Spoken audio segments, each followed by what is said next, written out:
Mesdames, Messieurs, bonsoir. Bienvenue au journal du 16 janvier. Voici les titres. Le président de la République, Abdelmadjid Tebboune, a reçu aujourd'hui le président du Conseil italien. Il a notamment été question du conflit libyen lors des entretiens entre les deux hommes. L'Algérie et l'Italie partagent une vision commune basée sur le dialogue. Développement local, la commune de Batna tente d'accélérer son développement par l'amélioration de son recouvrement fiscal et en boostant ses exportations. Reportage dans cette édition. Retour de la pluie annoncée pour dimanche prochain après une période de sécheresse inhabituelle. Des précipitations de courte durée, mais les experts rassurent. Et on vous emmène ce soir dans la zone humide de Timberganin. Cette région protégée abrite une faune et une flore luxuriantes. Un véritable écosystème s'est créé autour.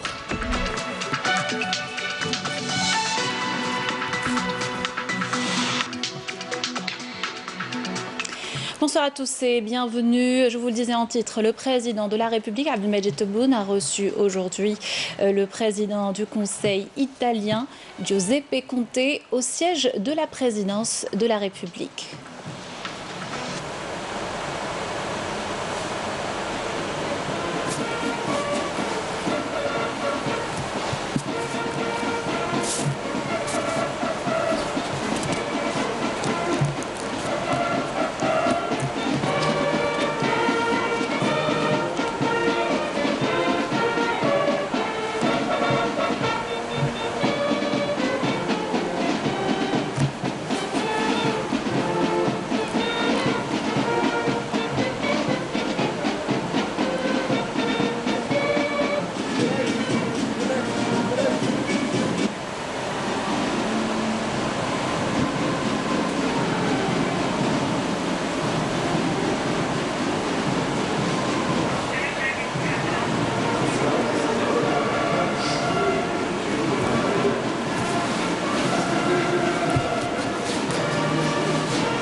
Les deux hommes se sont entretenus au siège de la présidence de la République. Une entrevue en tête-à-tête à l'issue de laquelle le président du Conseil italien a affirmé que l'Algérie et son pays partagent une vision commune basée sur le dialogue, seule et unique option pour trouver une solution politique à la crise en Libye.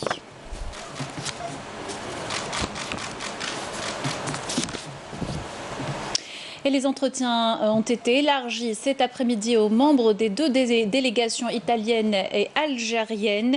Les deux parties se sont entendues sur le dossier libyen, intensifier les efforts de coordination et de consultation pour maintenir le cessez-le-feu en cours et faciliter le dialogue entre les parties belligérantes, relancer le processus de paix qui parraine l'Organisation des Nations Unies, préservant l'unité du peuple et du territoire libyen ainsi que sa souveraineté, loin de toute intervention militaire étrangère.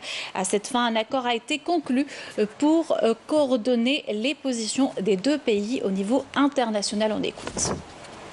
Je suis très heureux de me retrouver en Algérie pour la deuxième fois.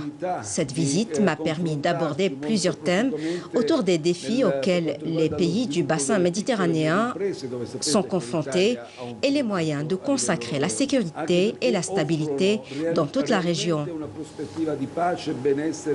Notre pays est toujours resté très proche de l'Algérie et nous avons suivi avec grand intérêt les changements qu'a connus l'Algérie.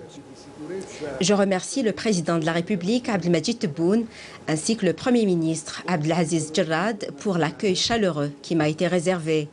Je saisis cette occasion pour réaffirmer les liens historiques forts entre l'Algérie et l'Italie, des liens que nous œuvrons à renforcer sur les plans politiques, économiques et sécuritaires. L'Algérie et l'Italie constituent d'importants marchés sur le plan international. Nous sommes le premier partenaire de l'Algérie et nous ambitionnons à réaliser davantage de coopération dans tous les domaines. Nos deux pays œuvrent également à instaurer la sécurité dans le bassin méditerranéen à travers la lutte contre le terrorisme, le crime organisé et l'immigration clandestine. Et je veux souligner la parfaite convergence des points de vue sur la crise en Libye.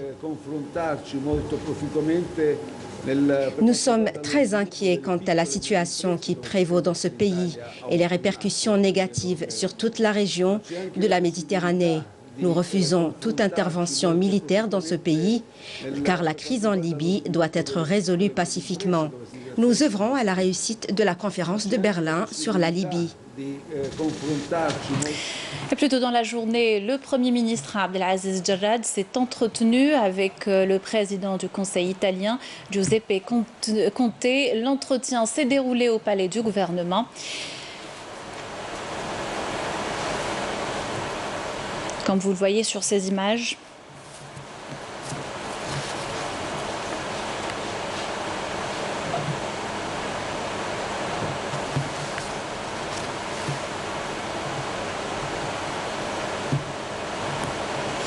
Giuseppe Conte, le président du Conseil italien, est arrivé ce matin pour une brève visite de travail. Il a été accueilli par le Premier ministre Abdelaziz Jarrad.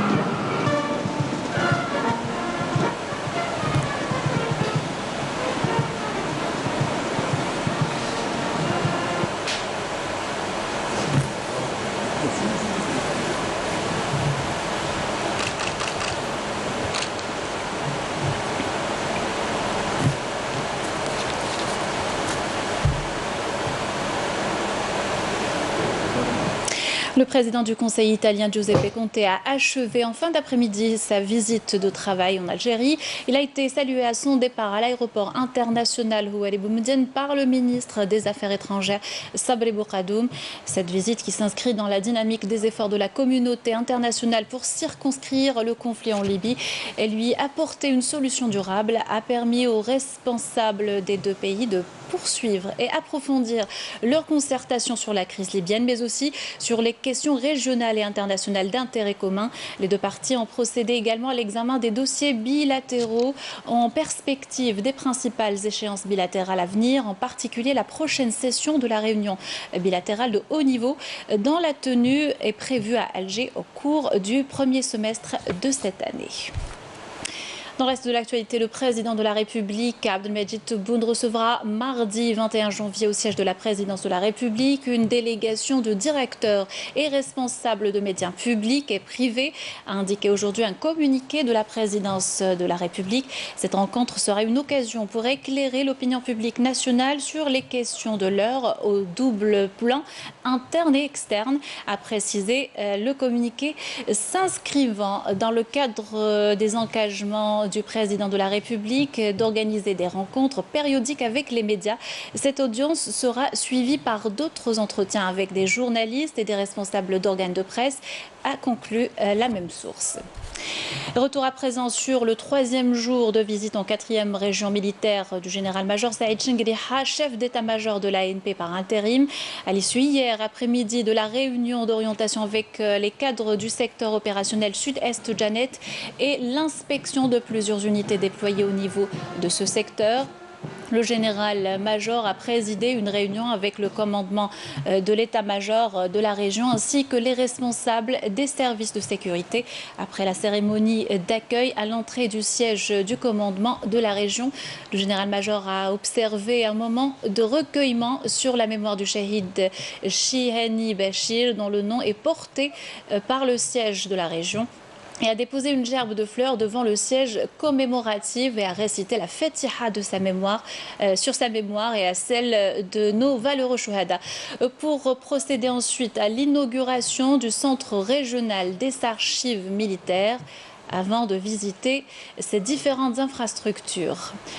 Le général-major a présidé une réunion de travail.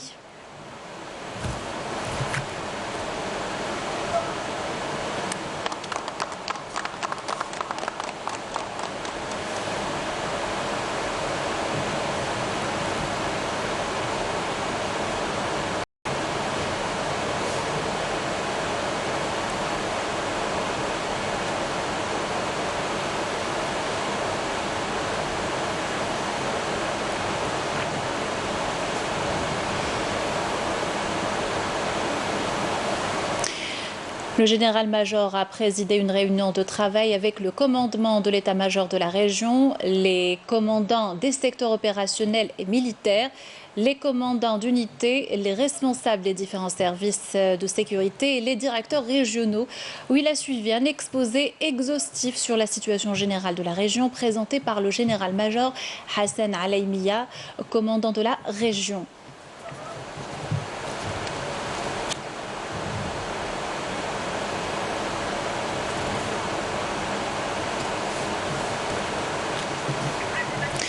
À cette occasion, le général-major chef d'état-major de l'armée nationale populaire par intérim a mis l'accent sur l'importance vitale que revêt cette région militaire et sur le rôle de ces unités déployées le long de la bande frontalière en territoire de compétence en matière de sécurisation du pays contre les fléaux et les menaces.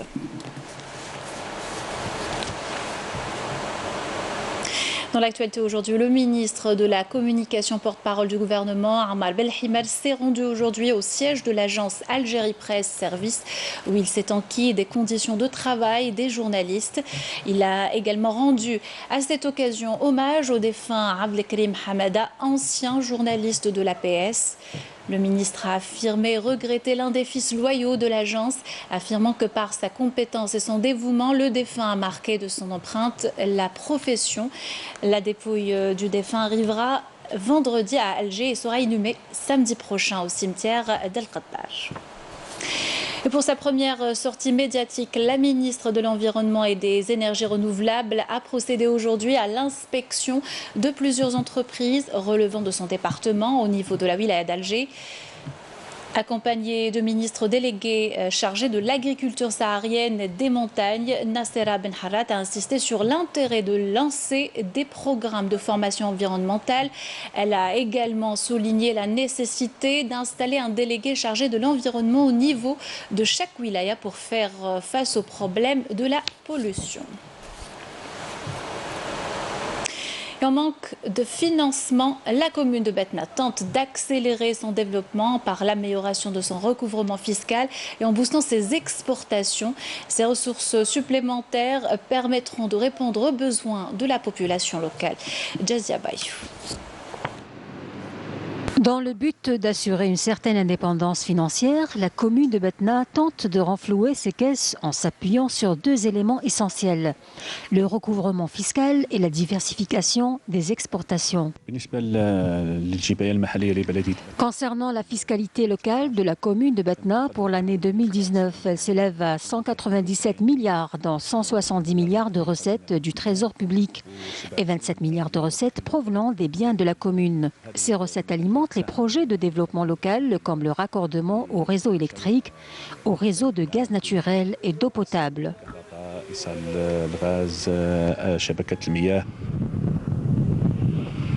Hélas, dans cette agglomération de la commune, les habitants se plaignent toujours d'un manque du raccordement au réseau de gaz et d'eau potable.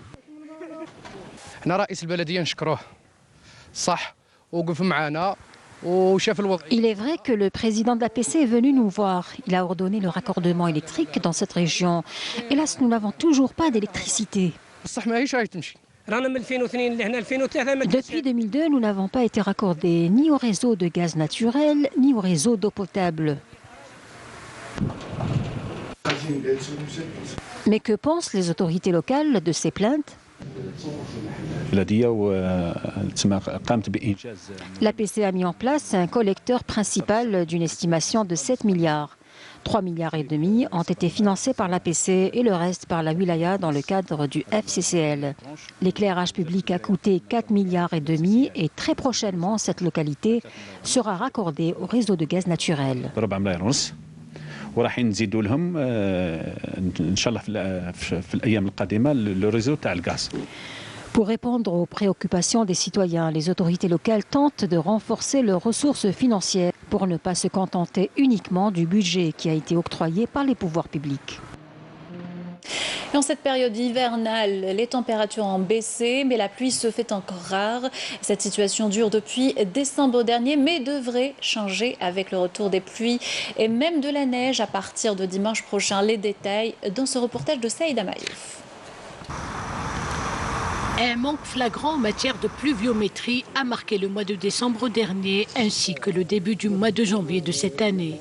Cette situation est inquiétante notamment pour l'agriculture qui enregistre un déficit en matière de précipitations. En cause, le réchauffement climatique à l'échelle planétaire. L'Algérie a connu un déficit pluviométrique sur l'ensemble du pays, ainsi que des températures qui ont dépassé leur normale climatique sur l'ensemble du pays, et cela avec 1 ou 2 degrés. Et ça, c'est dû au réchauffement climatique qui a touché tout le globe ou tout l'ensemble de la planète, puisque l'Algérie n'a pas fait l'exception. Effectivement, durant le mois de décembre, quand même, l'Algérie n'a pas connu beaucoup de passages pluvieux. Donc on a eu quelques passages, quelques descentes d'air froid qui étaient vraiment timides, donc qui a donné quelques pluies.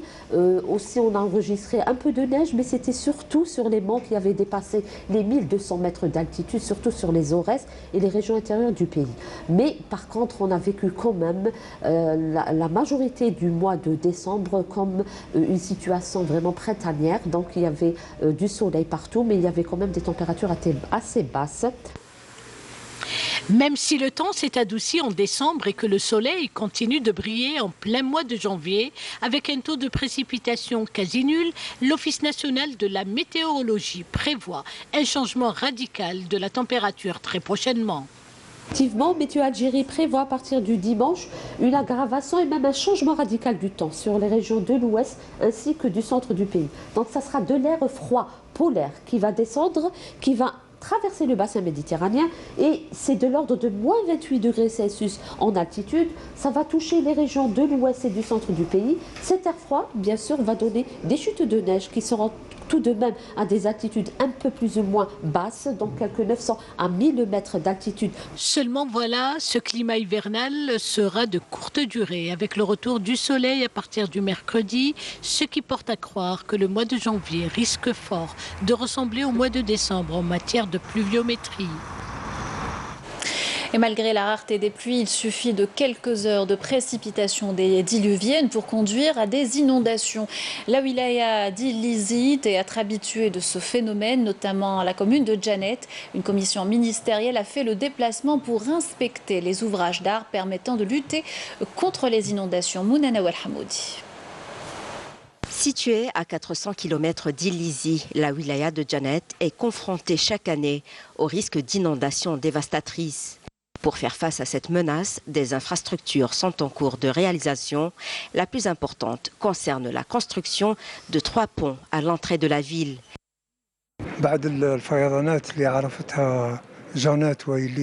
Après les inondations qu'ont connues les villes de Djanet et d'Illizi l'an dernier, des mesures de prévention ont été prises par la commission interministérielle. 40 opérations de prévention ont été entreprises dans les secteurs des travaux publics, des ressources en eau et du bâtiment. Certains projets ont déjà été lancés. Le plus important concerne ce pont qui va protéger la route nationale des inondations. Ces différents projets ont également pour objectif la rénovation du réseau d'eau potable et celui des eaux usées, notamment dans les vieux quartiers de la wilaya. Le taux d'avancement des projets dépasse les 16%. concernant la réalisation du premier pont. Les difficultés ont été aplanies. Il a fallu transférer tous les poteaux électriques à moyenne tension pour libérer le chantier. Nous avons demandé à l'entreprise de nous doter de tous les moyens nécessaires à la réalisation de ces projets qui se fera en 3 étapes. Selon le nouveau plan de développement, une opération de goudronnage des routes est prévue, ce qui donnera un nouveau souffle à cette wilaya émergente. Ce communiqué du ministère de la Défense nationale à présent, dans le cadre de la lutte antiterroriste et grâce à l'exploitation de renseignements, des détachements de l'ANP ont arrêté le 15 janvier 3 éléments de soutien au groupe terroriste à Tébessa et Boumerdes, tandis qu'un autre détachement de l'ANP a découvert et détruit 6 casemates pour terroristes, et ce suite à une opération de fouille et de ratissage menée dans la localité de Oued Bouhiran à Médéa. Dans le cadre de la lutte contre la contrebande et la criminalité organisée, des gardes-frontières ont saisi 65 kg de kif traité à Tlemcen, alors que des éléments de la gendarmerie nationale ont intercepté lors d'opérations distinctes menées dans la même wilaya 11 narcotrafiquants en leur possession 25,9 kg de kif traité et 1000 comprimés psychotropes. Dans le même contexte, des détachements combinés de l'ANP ont appréhendé à Biskra, Rardaya et Oued plutôt 4 individus et saisi 13 874 comprimés psychotropes et 1356 boîtes de médicaments, tandis que d'autres détachements de l'ANP ont arrêté à Tamanrasset et Bourj Beji Mourtar 3 individus et saisi 16 groupes électrogènes, 5 marteaux-piqueurs et 2 détecteurs de métaux. Par ailleurs, des gardes-côtes ont mis en échec à Oran, à Intimouchent, à Annaba, Skikda, El Qala, des tentatives d'émigration clandestine de 95 personnes à bord d'embarcations de construction artisanale, alors que 26 immigrants clandestins de différentes nationalités ont été interceptés à Relisen, Tlemcen, Hama, Tarf. Dans le cadre de ces missions humanitaires et suite à un appel de détresse, une unité de recherche et de sauvetage relevant des forces navales a porté secours à un ressortissant ukrainien qui était dans un état de santé grave à bord d'un navire marchand au large des côtes de Béjaïa. Le malade a été transféré à l'hôpital de la ville pour être pris en charge.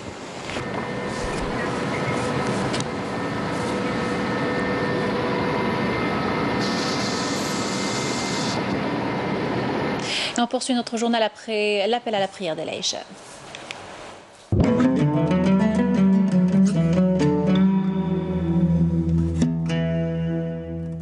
بسم الله الرحمن الرحيم إن الصلاة كانت على المؤمنين كتابا موقوتا صدق الله العظيم.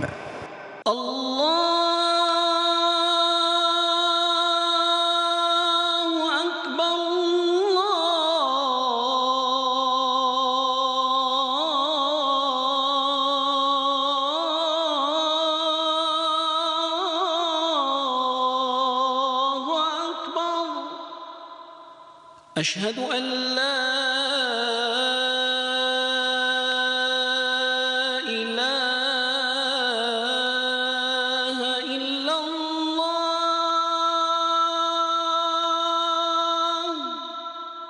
أشهد أن لا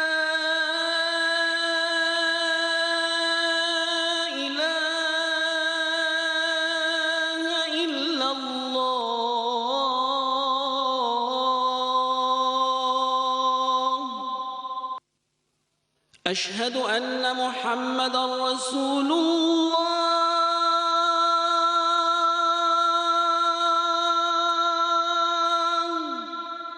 أشهد أن محمدًا رسول الله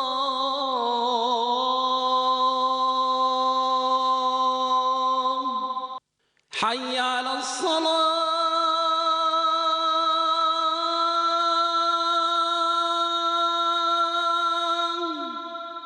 حي على الصلاة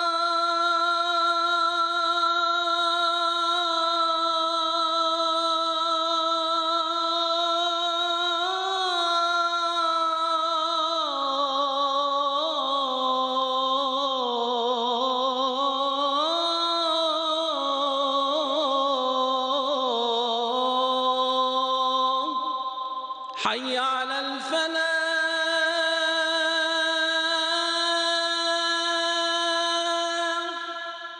حي على الفلاح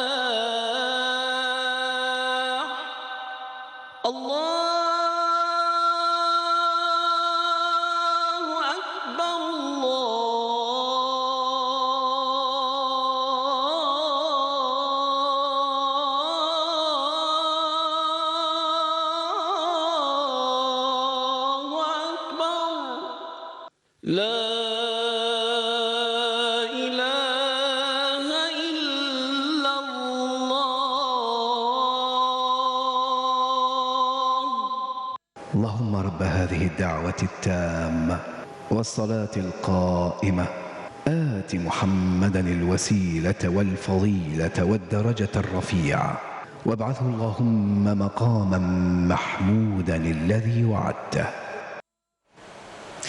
Vous écoutiez l'appel à la prière d'Al-Aïcha à Alger et ses environs. Taqabbal Allahu salat al-jami'. Et on poursuit notre journal avec le dossier libyen. Beaucoup d'espoir que les deux protagonistes participent à la conférence de Berlin prévue dimanche prochain. Le chef du gouvernement d'Union nationale, Fayez Sarraj, a confirmé sa présence. Le ministre allemand des Affaires étrangères s'est rendu dans l'est du pays en conflit pour convier Khalifa Haftar à cette conférence très importante pour amener la paix en Libye. Naïma Chekchek. Le règlement de la crise libyenne prend une voie d'espérance avec tous les facteurs qui jouent en faveur de ce règlement. Fayez Sarraj, le président du conseil présidentiel du gouvernement d'union nationale, le GNA libyen, a annoncé aujourd'hui qu'il prendra part à la conférence internationale sur la Libye prévue dimanche prochain dans la capitale allemande Berlin. Tandis que son protagoniste Khalifa Haftar n'a pas encore confirmé sa participation. Le ministre allemand des Affaires étrangères et Komas était aujourd'hui à Benghazi, à l'est de la Libye, pour rencontrer Haftar et le persuader à assister à la conférence internationale de Berlin. Selon l'ONU, celle-ci vise notamment à mettre fin aux divisions internationales et aux ingérences étrangères en Libye, mais aussi à instaurer la paix entre les frères libyens, comme ce à quoi a toujours travaillé l'Algérie depuis le déclenchement du conflit en 2011. Le secrétaire général des Nations Unies, Antonio Guterres, a appelé hier à soutenir fermement la conférence de paix pour la Libye et il a invité les belligérants à confirmer la cessation des hostilités. Un cessez-le-feu est en tout cas entré en vigueur voici 4 jours et l'émissaire de l'ONU pour la Libye, Hassan Salamé, a indiqué avoir noté avec satisfaction que cet appel au cessez-le-feu en Libye a bien été entendu par les parties. Il a espéré un minimum de consensus international à la conférence de Berlin sur la Libye. J'espère qu'en ce début d'année 2020, on est rentré dans une nouvelle logique où la conférence de Berlin devrait pouvoir assurer le minimum de consensus international sur la voie à suivre dans le sens d'une avancée vers la paix, ajoute encore l'envoyé spécial en Libye. Précisons enfin que plusieurs pays prendront part à cette conférence internationale sur la Libye qui se déroule sous l'égide de l'ONU. L'Algérie, la Russie, la Turquie, les États-Unis, la Chine, l'Italie et la France. Et on vous emmène à présent à le Bouakri et plus précisément dans la zone humide de Timerganin, une zone protégée et pour cause, elle abrite une faune et une flore luxuriantes. Un véritable écosystème s'est créé autour. Naïma Louali. Célèbre pour sa dizaine de shots, Mbouagui recèle 2 zones humides d'eau douce, dont celle-ci qui se nomme antiquement Timerganin, littéralement point d'eau. Étalée sur 1460 hectares, cette zone grouillante de vie fut classée eau douce en 2009. Le rôle principal les agents de forêt c'est la protection de la zone pour réduire les gens les pompiers le mât. En plus de ça, la lutte contre la chasse, le braconnage bientôt. On les chasseurs les oiseaux protégés. Véritable oasis de biodiversité, pas moins de 56 espèces dont les flamants roses, les colverts, les canards évoluent dans cette zone extraordinaire point de chute pour une flopée d'oiseaux migrateurs. Les oiseaux savent s'il y a de l'eau dans nos zones humides. Ils envoient des éclaireurs 2 ou 3, ils viennent d'Europe, voir s'il y a de l'eau. il reste environ 7 ou 8 heures. Les autres viennent par vagues successives d'Europe.